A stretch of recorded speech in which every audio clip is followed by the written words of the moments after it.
you go. Indeed.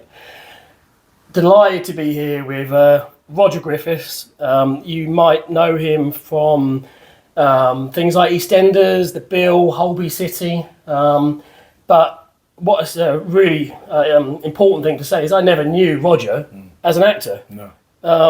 We just saw each other, across the shop floors, fighting out for the thing. Over some of these beautiful things you got in the shop. Yeah. You know what I mean? If it wasn't this shop, I'd see you somewhere else. That's right. I was gonna say shit. There's Roger. Quick, get in there and find the best stuff before you got your hands on it. But that's how we met, wasn't it? That's right. Yeah. That's right. And it's great that you've come in here to talk about really your, I presume, right saying it, passion of yours, interior design. Absolutely. And nobody knows this side of me really, unless you really know me. Yeah. It's a weird thing. And I remember when we first had the discussion about I know you're an actor, but what are you doing? What are you doing here? Why are you, what are you doing with all this stuff? Yeah. And it was one of those things where I met a lot of tradespeople. When I first met you, I said, I met you in a shop, and you said, I've got a shop. And then we realized it was local to where I am. Yep. And, and that has been my life. It's a weird one. I first found the passion for kind of antiques or old stuff when I was very young, really young. And I met this guy, Martin Dempsey, who ran this kind of hostel. Right. He was from Australia, this guy.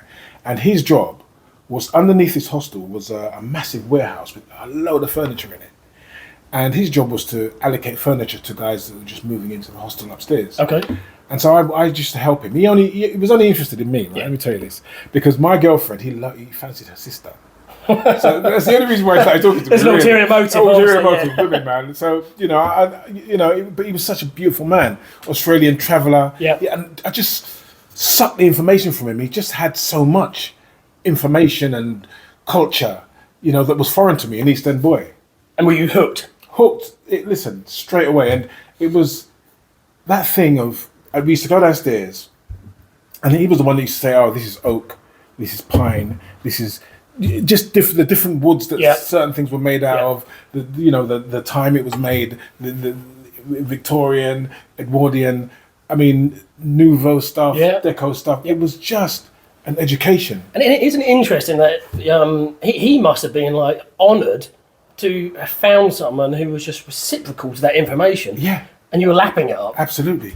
And obviously my girlfriend's sister. He was who he then dated. But it was a really nice marriage of kind of people. And we ended up going into schools, ripping out 9B1 tongue and grooves, putting it on his Volvo, driving it to Greenwich, building frames, making up these things called larders at the time. Yep. And people would give us £500. Oh, right. These are the cupboards with the larders. That's right. Yeah. We stacked basically 4 or 5 Victorian doors, 4-panel doors on the roof, strapped into the roof, shoved all the tongue and grooving inside.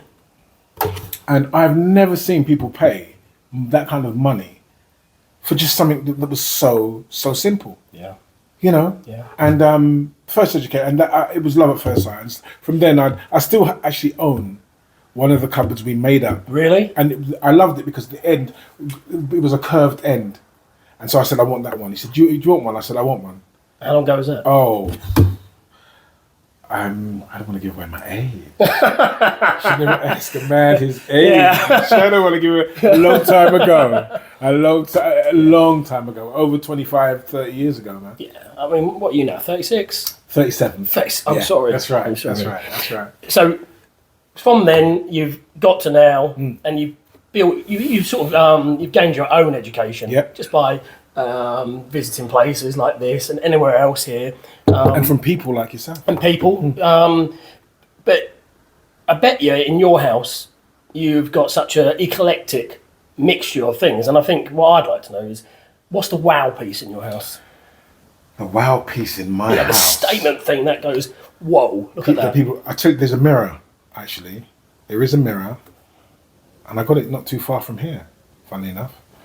There was a couple of sculptures that I bought in South Africa when I was out there working. beautiful, and it was sculpted to a likeness. And then there's a portrait of my 2 oldest boys who I commissioned to a painting of them. So there's a mixture, but the wow piece is, because people, when they're coming downstairs, I think the wow piece is that circular mirror with the sections. It is that. What kind of style is that? Just so people listening to this can envisage it. That is, I would say, it's a mixture of styles. It's a modern take. Yep. It's a modern mirror because it's a massive circular mirror with like sections and beveled. Each section's beveled, and there's got a round section in the middle which is clear. I'd say modern. Yeah. It's a take on a modern. It's a modern piece. It's nice, isn't it? Because it's like reading a book and your imagination runs wild. Yeah. So listening to you and people listening to this, and you're like, I can get the idea of what that looks like. Put that in your mind. Yeah. But yeah. Another question I wanted to ask you was, you've been acting for all these years now, and you've gone on many sets. Yeah. There must have been times when you've gone, well, you could have been gone, for instance, I could have done better than that set, oh no, that doesn't fit, or, well, like that. Now, it's funny because because I did about 8-9 years of theatre straight before I got to TV. Right. And theatre sets are amazing. There are some designers out there, because remember, you're in a theatre, and you're in one destination. You're in and that set has to transport you, possibly travel you around the world sometimes. Right. Yeah. And when I did a lot of radio is very close to film, because you can get radio, because it's sound. You can do anything and go anywhere. You can write helicopters. And when I started writing for radio, I used to do stuff like that because it's sound effects. Come writing for TV and film, you put a helicopter in there. They said, no, that's the budget gone. We can't have that. On radio, you just go. That's right. I said, well, can't you just have a bit of wind blowing and the sound of one? They said, no, that's naff. It's TV. They want to see it.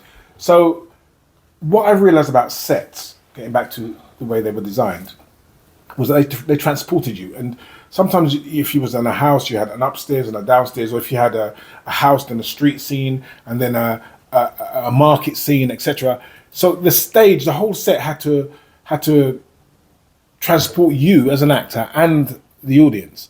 And so I was amazed.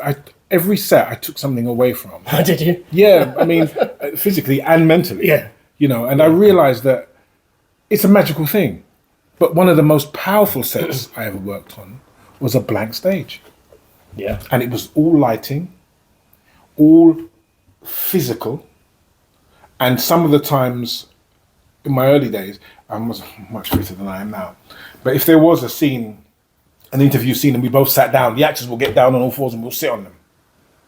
Or we had things where we had a choreographer come in and taught us how to sit in a certain way by ourselves, as if there was a chair. And it was amazing. And you got engrossed into that. Oh my Lord, I did. It was, I'm trying to remember the play and I can't remember the play, but it was amazing. It was very early on as well. It was a little touring company. And I found that the less money you got, the more inventive you become. Could you, because obviously I did my research, you you had a part in one of the Batman films, didn't you? Mm-hmm. Which one was it? I think it's Begins. Batman Begins, that's right. They cut it to bit. It's what I did film for a while. Batman Begins. Who else? I did Buffalo Soldiers, and it was weird because you do your 6 or your 7 scenes, you do your stuff, and then you go on a premiere, man, and you're in a third of a second of the film. Yeah. Some actors weren't even edited. I was happy to be in it, and to be spotted in it and to be heard, because some actors completely edited out. Yeah. It's that point you realise that it's not so much the money they paid me. I just want to be on screen. On screen. I want to be on screen. Yeah, because that was still your passion. Yeah. Yeah. And I never took. I there are no small parts in my books, but I always took parts. I said, look, I'll take if it's a Batman movie, I'll take a teeny little part with one line. Yep. If it's the Batman. Like speaking. If it's the Batman. If I'm saying get out of the way, Batman, or I'll take the part. Not Batgirl. Because not Batgirl. Yeah. if the film says Batgirl, Sorry, and I'm talking to Batgirl. That's Sorry. right. Whoever it is that's running the film. Yeah. If I've got a scene with them, I'll be there. But the sets must have been completely different from your play on the stage to Batman Begins or Buffalo Soldiers. Because it's real. It's they build stuff. The only set I've been on that weren't I wasn't in the piece. It was like a Harry Potter set, and I remember sneaking my son onto the set, saying, "Look, come and have a look at this," and he ran into the set and said, "Dad, I can't believe it," and then he disappeared, and then he kind of got up. He said, "Dad." And he took a chunk out of it. He said, "This is polystyrene." I said, "Put that back and run." But yeah, he realised that it broke his fantasy of the whole film. It was all poly and but sets are amazing. Listen, the things they do, but now it's all done computer, green screen. Yeah. Back then they had to build it on Eastenders. We had a lot with the Vic and the Square, etc. They built a replica across the way. And let me tell you this. And I went and looked when they're both up. There were times when they were both erected still. And if there was a chink in the curb at the opening of the Vic door, you ran across the way to the new set and there was that same chink in that same curb outside the Vic door. Right. Yeah. Now I was told that ran over, etc. But when you look at how those people, the attention to detail, it was amazing. It was mind blowing. Yeah. Yeah, I mean, in this trade, I'm sure a lot of people will agree. We get to meet people who are constantly hunting for props. Yeah, absolutely. Always looking for the right piece of furniture to complement that set. Always. Well, that's what introduced me to. Because remember, when I met Martin, we were doing shopping from underneath the dining hall. I never knew about shops like this until I started with charity shops, and that was only to buy costumes. Because when I started running productions, I said, "Look, how are we gonna? The budget for the costumes, is like £150. I've got to clothe." Yeah, and cost. You go back then, you could do it for like a tenner. Yeah, you get in there. They were just amazing places, and that's how I started looking and shopping. And then, antique fairs and boot fairs, which turned into antique fairs. Because if you get the more things you go to, the more you meet people. Yeah. The more say, are you going down to blah blah? You think, oh, where's that? Yeah, where's that? Yeah, you go down Battlesbridge. Where's Battlesbridge? Yeah, a place. Go. There's a whole village. Oh yeah. Of antiques. Yeah, and there's everyone hunting for the same thing. And whatever that thing is. It's not just you and me. No, it's not just you and me. There's lots of them everywhere. When we go, sometimes we have to team up because it's not just you and me. It's like a tag match. You're in. That's right. If you could own one painting in the world, what would it be? It could go opposite your mirror in your house or above your sofa. It could be any painting, regardless of budget. I like Lowry. Oh, me too. I like any one of his paintings. I've got one. I've got a print. Yep. A good print. Yep. A very good print that I found that people like. When I picked it up and got it, and then there was 3 other dealers who instantly offered me money. Yep. As it was in my hands, they offered me money for it. I hadn't even paid for it. And I broke into laughter, like hard laughter, thinking, I am never going to sell this. Yeah. I put it behind non-reflective glass, and it's in my dining room with my boys in Southend. And I tell you what, I've got older boys, I've got a younger family as well. My youngest son, I went into his school the other day, they were doing art, and he said, "Daddy, look at this, man. I painted a painting." He said, "We've been studying about this artist called Lowry, Dad. Have you heard of him?" I said, "Yeah, I've heard of him." Yeah. I said, "There is, he does this matchstick thing." And I said, "Very industrial." And he was like, "Yeah, Dad, yeah." Sorry, go on. No. All I was going to say is, did you know that Lowry, when he was doing the paintings, a lot of critics at the times dismissed him as amateurish because of the figures, and it was just like you're a Sunday painter. Yeah. Look at him now. That's right. Do you know what? And for me, that's a testament to art because it's subjective, and you have to. If you stay in the game, guys, whatever you want to do, believe in what you're doing. Stay in the game. Yeah. Push push through all of the, especially now with online stuff. There's so many critics. Everyone's a critic nowadays. Back in the day, you had certain critics who had to write reviews, who then had to publish those reviews for anyone to hear them. And a lot of them made reputations out of ruining people's lives, you know, and you meet them years later and they say, oh, we loved your work. Yep. So why didn't you say that? Yeah. Especially in the play, when I did plays, and I stopped reading reviews because I saw how actors used to react and how it affected their performances. Definitely. I can completely appreciate that. Crazy. So when I was reading about that, and I said, wow, look at that, man, look at that. Then they again dismissed him as childish, just as a childish prank. Yeah. You know? Yeah. But he's one of my favourite artists as well. He really is. Yeah, he's one of my. And I've got. This wasn't planned. This was not planned. I wasn't. You planned. guys know that he's one of my favourite artists, Larry. I have a really good copy of him with my older boys, and I've got another copy that I've recently put on the wall at home because my son said he was into it, and he came down that morning, and I just caught him because I cook him breakfast. He came down. And he's just standing in front of this painting because it's his height. I put it low. He's just standing staring at it. He said, Dad, this is a Larry. I said, yeah. He said, well, how did you get this? I had it out in the shed with all my other collectibles. But yeah. He said, how did you know that? How did you know that was... I said, because it's my favourite as well. Yeah. It's mad, isn't it? A piece of art can just suck you in. Yeah. I can't stop buying art. I mean, you can't see over here, but there's paintings and paintings piled against the walls. You can't see. I haven't got space. Well, look, I tell you what, my wife, because I'm into collecting 70s art. 60s, 70s. It's 60s, 70s. You know the Persian woman?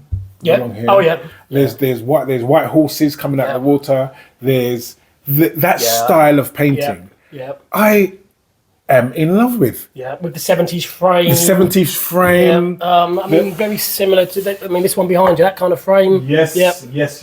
Yeah. There she is. Something like this. Yeah, something like that. So, like this. wasn't the artist Andre? Oh, I think it's Andre. It's like a Czech name. It is a Czech name. Exactly. Can we just go back to something you touched on a second ago? Because one of the things I'm doing is promoting other people's businesses, as well as being able to interview people like yourself and other dealers. But you touched on something a second ago about don't give up. And I think that's a really important thing because in this trade, we get tough days, we get tough weeks, we get tough months. And there's people out there listening to this and they've got their own Instagram profiles or social media and they won't admit it, but they're struggling because the sales are not good, they can't find the stock and they feel like giving up. So it's just to reiterate what you just said.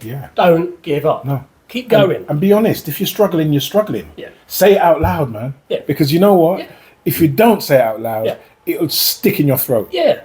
Say it out loud and say that, look, I've got stock, make me an offer. It hasn't been a good month this month. Come down and have a look at something. And, you know, it might not be this shop. It could be next door, the Maltings or Riverside or Cromwell's in this area. Go down and speak to them. You know, just don't give up. And what people don't realise is that, you know, there is the bartering system that still exists. Yeah. Do you know what I mean? I love bartering. It's what I do. It's fun. It's what I do. Yeah. But there are some people out there who won't even entertain it. And I can understand that the margins might be big enough, but it's all part of that relationship you build with the customers. In this trade, I've realised it's all about turnover. You need to turn that. You know, you need to turn things over and move it along. What I love about this shop is that, and I don't know if anybody else does it, I don't think they do it as well as you, but you move things around. Yeah. And it gives you a different perspective on what, you put something on a table, all of a sudden, it matches that table, it gives you a picture of where you can put it, where I can put it in my home. Yeah. You know, many a time I've come here and I've seen the same thing over, just moved. Recently I bought a little vase, metal, brutalist looking. There was a pair of them and I said, no, I only want one because I only want one to exist in my world. And I said, now you can sell that one. I said to your partner, I said, you can sell that one now. I said, there's only one room. Yeah. Because people, people like pairs, but when you have the one, it's just a little special. It's one. It's like this, isn't it? It's in the the centre, one. Yeah. no more. You know, and some things I've realised, they don't have to be old to be beautiful. Yeah. Look at us. Well, I'm beautiful. And then we're not old. Right, quick fire questions. Yeah, okay. Ready? We're going to go through the styles of interior designs. Right, okay. It's not all of them, but pick one. So, minimalist or maximalist? Minimum. Mid-century modern or traditional? Mid-century. Memphis or Grand Millennial? Oh, Grand Millennial. Yeah. Coastal or English country? I like English country. Okay, yeah. Contemporary or shabby chic? Contemporary. Deco or rustic? Deco, man. Deco all day long, isn't it? Yeah, I love Deco. Baby. It's gone off a bit, but neo-industrial or farmhouse, like shaker sort of. I'm coming back to the neo-industrial, you know? I'm coming back to that. The brutalism, the kind of... that's right, isn't it? Yeah, I'm coming back to that. And especially with my man Lowry, he's in his paintings, he's got... And I could mix and blend stuff with that. And it's funny how you can get something that's real kind of raggedy and just put something... It'll be softened by something else that you put it with, depending on what it is and what it does in the house. Yeah. You know, but what I've been doing now, when as you mentioned, I do a bit of interior design, which I love. And only for people that know that I do it for them, and then it's word of mouth with me. I used to bring them to places like this, but choice is not a good thing, my friend. It just drives them into insane... So I have a conversation with them, and I've got to the point now where I'm confident enough, I buy the things and say, this is what... This is what you need. This is what it needs. This is what your room needs. And they look... I remember buying 2 things, and it started in the living room, ended up in the bedroom. One of them I bought, it started in the bedroom, ended up on the veranda outside in the... But I said, the house needs this piece. It's like chess. You move, and then I said, these things you can move around, and it will give your whole home just a different feel, you know. But I bought a beautiful statement lamp from here, that shower lamp. From here? Yeah, downstairs.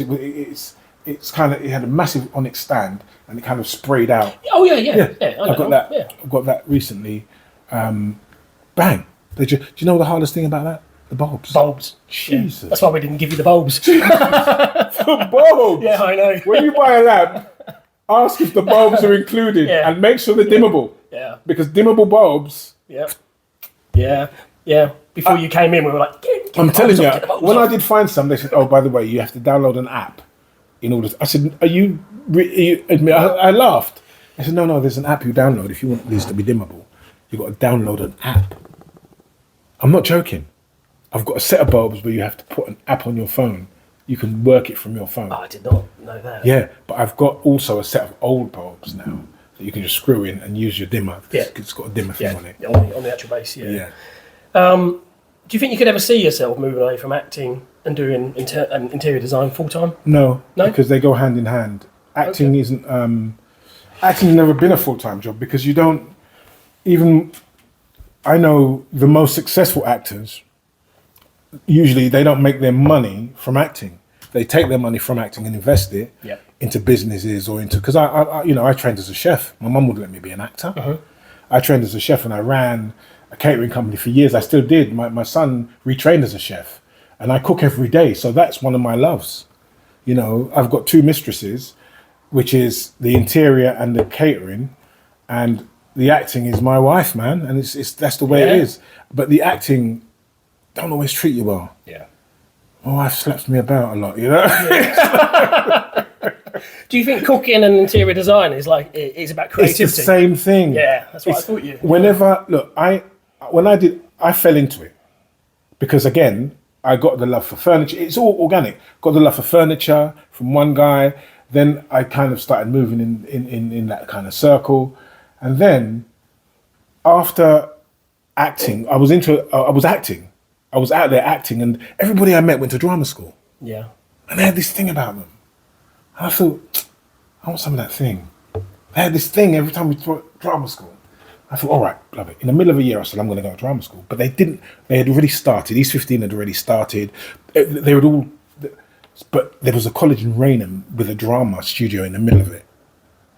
Barking College. Right. And it was a new experimental thing because it was a college of technology, basically metalworkers. And in the middle of that, they had, literally in the middle of it, it was a glass box, where they did dance and drama. So I was doing ballet with myself, with my huge thighs. Walking by, we had metalworkers tapping poles and stuff, grimacing at us, going, thinking, what is this world? Yeah. But the drama wasn't very good because I had been out in the world. I found the teachers a bit, they told soft lies.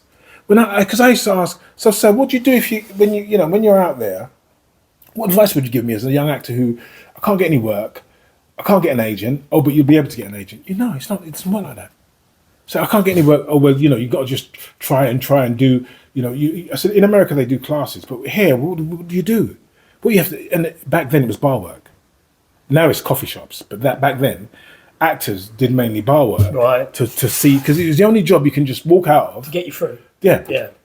And I thought, but, so the catering was always there as a backup. After being in that world, completely submerging myself in that world, working in a 5-star hotel in Victoria, the Grosvenor Hotel, and going from there to running my own business, did all of that, loved it. And when you investigate something as deep as you do, then you think you have a confidence about yourself. Mm. So I always had, it was project led. I'd be out, I'd finish an acting job, I'd be out, and someone would say, oh man, I've got a wedding next week, I've got to find some caterers. Really? I can do that? Really? Yeah, I can do that. And that's how I got my gigs. Yeah. And then I'd do that gig, and I'd get another gig from that gig. Yeah. And I built a staff from agency people because I treated them like staff, and I used to train them. Because agency people are just people that just want to get their money. They don't get paid. They don't care if they put their thumb in your food, and they don't care. If you teach them and if you train them and they see your passion and that you care, they think, oh, okay. And then they'll give you their number and say, look, if you're ever doing anything else, please call me. Yeah. Please. It's hard to find that staff, though. It's hard to find that staff, man. Yeah, in anything you do, you find one other person with the belief you have, you're going to make it. Oh, yeah. You're going to make it. But to find that one other person, it's not an easy task. Got to keep them as well. You've got to do everything you can to keep hold of that person. Man. Give them interest. Chain them up. Look, yeah. I tried that. But what I've realised is that if you give people, some people just want to collect the money. Yeah. They just want to collect their wage and go home. Yep. I've met loads of people like that. But some people, if you give them a vested interest in the business, they will come true. Yeah. And let them believe it. I mean, not just believe, but let it be that this is our business. Yeah. I'm the creator, the curator, and I run it, and but you have a share. You are part of the business. Yeah. And at the end of the year, you can make decisions to change the business. Yeah. And the more money we bring in, the more money you get paid, the dividend you get paid. It's like any business, isn't it? Invest in your team, invest in your staff, make them feel like they're a part of that team, that business. Yeah. And they work their socks off for you. What drives you? What drives me? Yeah. God, this wasn't meant to happen. No, it wasn't. This is putting me on the spot. What drives me? I digress a little bit, because there's this guy on Instagram, and I know you're not on social media too much, but there's this guy called Simon Squibb, and he goes up to people and says, "What's your dream?" Oh, okay. And I've always thought, what is my dream? And I think, do you know what? I'm happy. I'm doing what I like doing. I think everyone in this who does similar to what I do loves what they do. You found it? Yeah, I found it. I've got a really healthy relationship. I could do a bit more money, but we all could. Yeah. You know what? I'm very happy and content with my life. I love doing this. I'm really getting into interviewing people. I hope that goes far. Yeah. But what drives me? Just getting up every day and just carrying on doing this. Meeting people like you. Now, you know what, right? do not never be afraid to do that, to say that you're content, because when you're contented in life, that is the key. You know, I know a lot of people with money, people without money.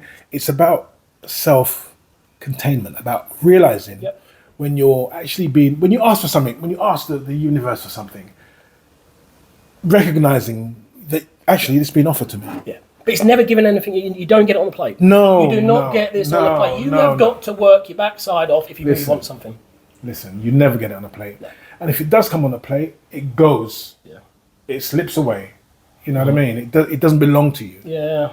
You know? I think some people think that it's just they do a little bit of hard work and it should be handed to them on the plate. No, you've got to work hard forever, basically, if you still want that. But, and that's what I believe in a way. And there's a lot of people around here, you know, in the other centres and the other shops who I speak to on a daily basis. It's their passion, and they work their socks off. Do you think that's an old attitude? Because the young are different. Because it's the instant. You know, you got. I mean, an influencer. I went to a film premiere once, and I'm there because I'm in the film, right? And I recognise a couple of my cast members, etc. And there was just 2 women there, and they came up to me. They said, "Oh, my mum loves you. Do you mind if I take a picture with you?" I said, "Yeah, of course you can." And they didn't just take a picture, but they did this thing. And I said, "What was that?" And it was a little Insta thing. Yeah. See, they said it's Instagram, blah blah blah blah. You're now in my page or whatever, you know, like this. This is the first. By the way, this is the first time I've done this. Yeah. For anyone. I know. Do you know what I mean? I am honoured. I love you, baby. I love you. You know that. But yeah, and I said, so, what was that then? Why are you here? What have you got connection with? They said, oh, we're influencers. And I said, well, and I didn't know what that was at the time. This was years ago, not too long ago actually. But I said, what was that? What's that then? She said, we've been invited. We get invited to all of these. We went, and they reel off some really big movies, and I thought, I would like to have gone to them. Actually, I was in one of them. I wasn't even invited. But yeah, and they said no, because we've got 5 million people followers. Yeah. And so if we go and see a film and we tweet that we like it, then even if a third of those people go, that's a lot of followers. Indeed. 1.3 million people are going to go. Yeah. I said, and they pay you to do this. Yeah. And I said, they invite you to do this. I said, no, they pay us. That's what she said to me. Yeah. I said, so you're being paid for being here? She said, yeah. Power of social media. She could have just gone like this and closed my mouth. Yeah. Beautiful young lady.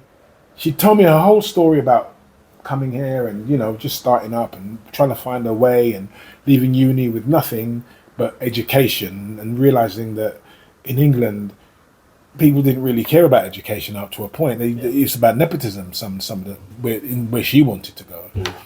And then she fell into this influencing thing and just used her science. And this is where education does matter, because you can use something and convert it into whatever you want it to be if you've got the work ethic. Do you know what I mean? Yes, I do. You just don't know what to call it. You say, I just love getting up in the morning to do this. When you get up in the morning, you've got that passion to do something that you love doing. We have that passion. Yeah. I've just got, at different days I do different things. But I tell you what, it's all about what makes me feel good. You know. That's important. It is mega important, man. I've known guys to give up top jobs to go play guitars in the subway because they were just having breakdowns. You know, and you stay there going, I said, man, you're right. I said, I'm happy, man. I am. Rog, how you doing? You know, I said, how you doing, man? The last time I saw you was pulling, you know, you was driving a Porsche and in a flat in the Docklands. He said, no. No, look, I'm bored. That's what that did to me. You know, no friends, no real friends. Nobody that really, you know. Oh, yeah. Don't get me started, because we could chat all day. We'll do this again, all kinds of different things. We'll do this again. We'll do number 2 soon. Do number 2 soon. Yeah. Roger, it's been a blessing. Pleasure, man. Thank you very much, man. Good to meet you guys.